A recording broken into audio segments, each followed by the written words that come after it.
Damn Stone was born in a small town and probably would have died in it, ending my life in the prime of life from drunkenness, like many locals, if it hadn't been for my childhood friend Caustic. At the age of 13, he visited a big city with his parents for the first time and became sick of it. While the kids dreamed of mysterious islands and treasures, he raved about a noisy anthill that had everything he thought he needed to be happy. After school, he persuaded me to try a different life, and we left for the capital. At first it was hard, dormitories, part-time jobs, studies, and then it went like a rolling road. The first good earnings. The two of us organized a business. I got married soon, but Kurt still couldn't get married. Girls followed him in droves, but to the knight, which he very successfully portrayed, attached heavy character, jealousy and the principle of if you love, so the queen. All joked that if he married only Sharon Stone, in general, life got better. I even moved my family closer to me, but Kostya didn't have time. The old people died. He went to bury them and disappeared. Kurt came back 3 months later, gaunt and tired. He offered to buy out his share in the business. He said he wanted to go home. I was amazed. He could call Moscow his home, but certainly not that backwater from which we had once miraculously escaped. He called it USD-CAZHOPINSKOYE with undisguised hatred in his voice, and insisted that it was his parents who came to visit him, as long as he didn't go there himself, and who, being in his right mind, would go from the capital to a miserable town, living with the only factory that had been obsolete since the time of Tsar Gorok and was about to be closed. He also says, I don't get enough sleep in Moscow, but there the air is fresh. I've slept well over the years. And he himself has such bags under his eyes. I tried to talk some sense into him, at least to persuade him not to sell the place and not to check out. But he did not listen to reason, threatened me, hissed at me not to interfere in his life. I fought and fought with his sudden delirium and gave up. To hell with it. He wants to ruin his life. Go ahead. I bought out his share, and we had a terrible fight in the end. And 3 months later he calls, as if nothing had happened, invites me to the wedding.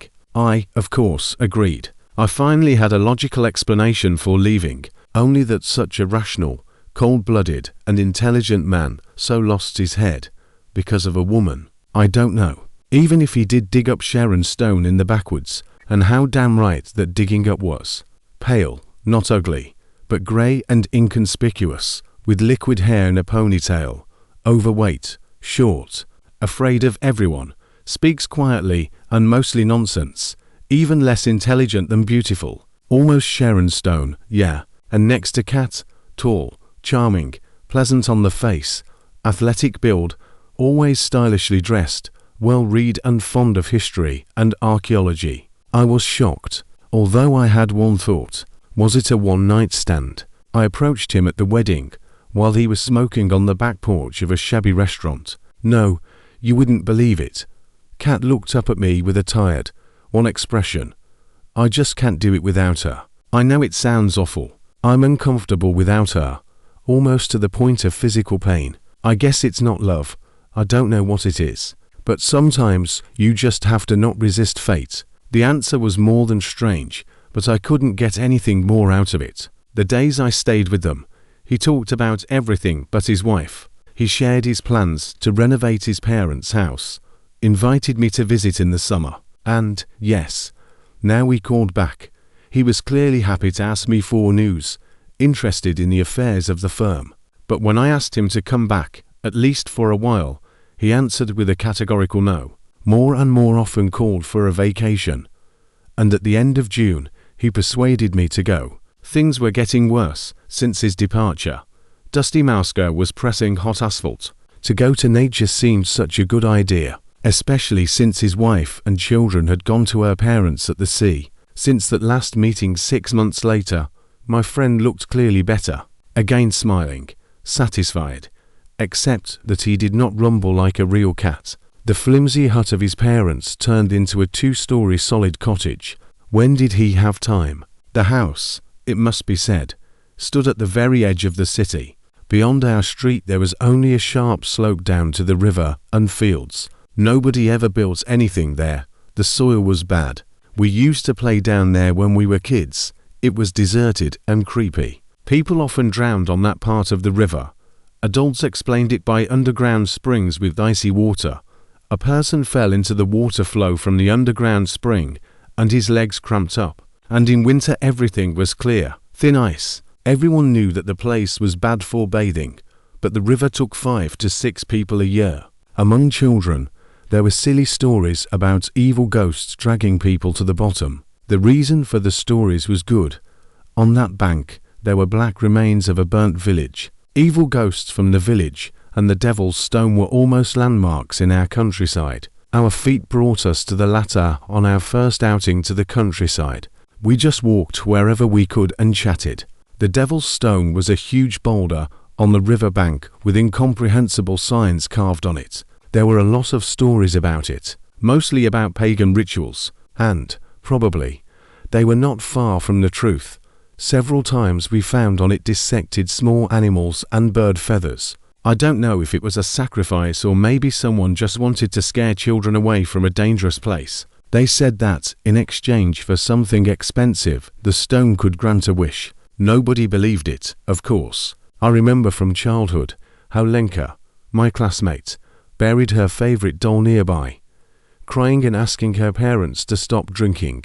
It didn't come true, of course. Strange, by the way, I thought that in time, under its monstrous weight, the stone would sink into the sand for at least a quarter of its weight. Sitting on a high cliff, I complained to Kat about how badly things were going, asked him to come back again.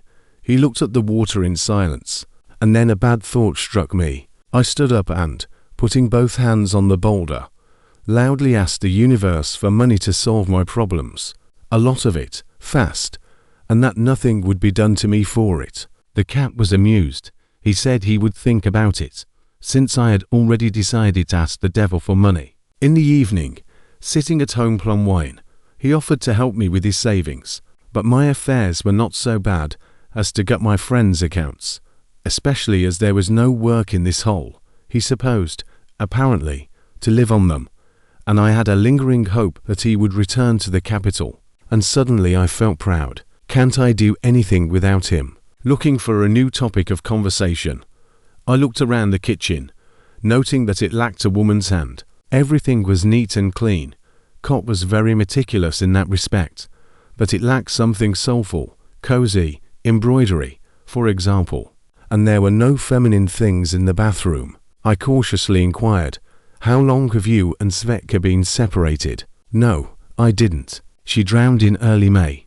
The cat opened the window and came back to the table and smoked. It was a rare sight. He'd never smoked indoors in my memory. "We've lived here before. Had an argument in the evening." She ran out into the street in hysterics. I followed her. I thought I'd come to my senses and make up, but it was so foggy, I kept coming back to the house. In the morning downstream, he was quiet and reached into the knit stand for another bottle.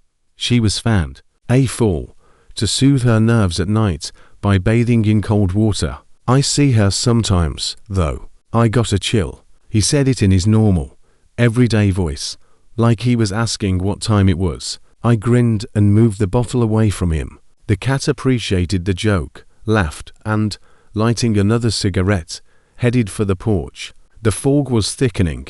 Here in the lowlands, it was a frequent guest. That's where I see Svetka. She seems to be standing there, calling, and then she goes down to the river.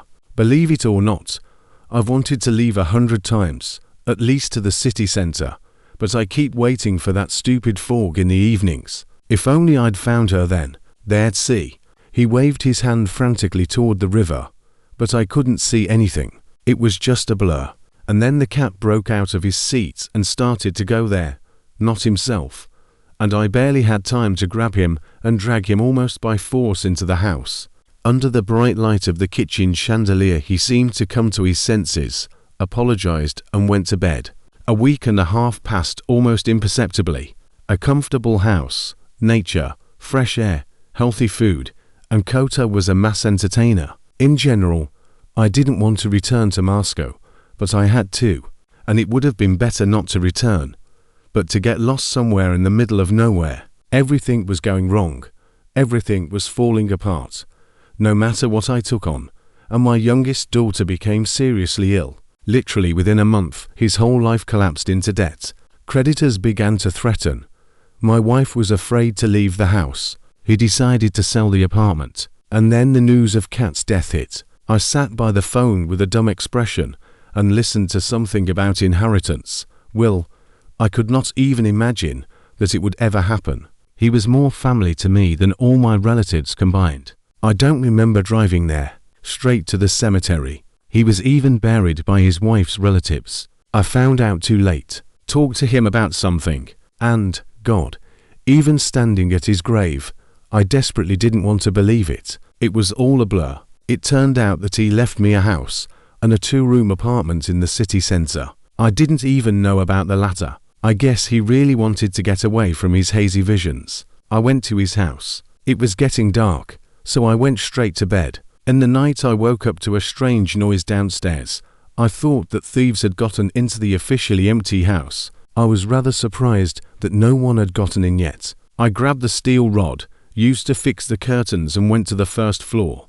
But no, there was no one there. It was just a dream. Or maybe it was just a dream. As soon as I relaxed and put my foot on the stairs of the second floor, there was a ringing in the kitchen. I rushed in. I turned on the light and was stunned. There was Kat at the table. Not a zombie, not a corpse, but my friend, real and as alive, only a little pale. He smiled, made a gesture inviting me to sit down. I didn't sit down. I just collapsed on the chair, clutching the steel bar with a dead grip, like the last straw that kept me either from fainting or from insanity. A cat, alive. Did they mix it up? Did they bury someone wrong? Or is there a ghost in my kitchen? I thought about it and then I stopped. It's me in his kitchen, not the other way around. And it's as if he heard my thoughts and smiled more than ever. And he says quietly, "Well, is the house and the apartment enough for your debts? Or did you have to write off the car?" His voice, his intonation, but so empty. Here, he smiles with his lips and eyes, but his voice is empty, colorless. He poured me a glass of his homemade wine, smiling, and I thought I would go crazy. I drank the glass in one gulp and clung to my rod again. The cat reached for the newspaper, tore off a piece of paper, wrote something and put it in front of me. I read Runand. I woke up in a cold sweat. I was shivering. It's 3 in the morning, the usual fog outside the window. Just a dream. After calming myself down, I went to the kitchen for a drink of water. At the entrance I stumble. There it is, my saving steel rod. I turn on the light. There's an empty bottle on the table and a glass with the bottom upside down. There's something under the glass. That's right, a piece of newspaper with Run written on it. I woke up at 6 o'clock in the morning, in my car, frantically clutching the metal icon of Nicholas the Wonder Worker, previously glued to the front panel. I had dreamed, lunated. I persuaded myself to get out, went to the house. Or was it not a dream? There he is in the fog, waving, calling. A cat. I don't know what I was thinking, or if I was thinking at all, but I followed him. I walked. It seems to me that the devil drove me forever, spinning me in circles, laughing with the voice of a friend, calling me. It was like I knew it wasn't Kat, but I was so desperate, as if I caught the ghost, I could get my friend back. I believed it, or something, and I'd never believed in anything more than I believed in that blatant mystical nonsense. It was very cold, but I didn't feel it until someone yanked me backwards. As it turned out, I was already standing almost waist deep in the icy water near the Devil's Stone, and some old man was pulling me by the hand. It was a happy accident. A neighbor saw me running to the river and followed me. I told him everything. I thought he was going to call the paramedics, but he just shook his head. He said that a lot of fools go to the stone, and then they catch them or their relatives. The most precious things, he said, are taken away. He said, Cot was knowledgeable, not of our type. Listen to Cot. I looked at him dumbfounded. How could I listen to him when he was dead? Grandfather only waved his hands. He said it was a pity. His grandmother was a fool, just like you. I warmed up and went to the cemetery. I don't know what I expected to see there. An open grave. Another ghost. From the monument looks the cat. Next to the grave of his wife, a colorless mouse, to whom no one would never pay attention, if it were not for a cherished wish, begged in the right place. But only devils on a tray cannot bring love, no matter how much you wish, but quickly take their own. Yesterday, would never have believed in such nonsense. But now this explanation of his departure was almost the only and most logical one. I sold the inheritance, of course. It saved my skin. But I still often dream that I'm looking for my friend in the fog, that he's right next to me, but he's always slipping away. And I dream of that laugh. And this, do you have enough for the debt? I'm afraid to go into the kitchen at night. He's there sometimes, smiling, advising, always right. But how afraid of him I am, and afraid of myself. How hard it is to live with this guilt, which presses on my chest with all the weight of the damned stone. How scary it is to fall asleep when these terrible nightmares await me, when the damned fog beckons.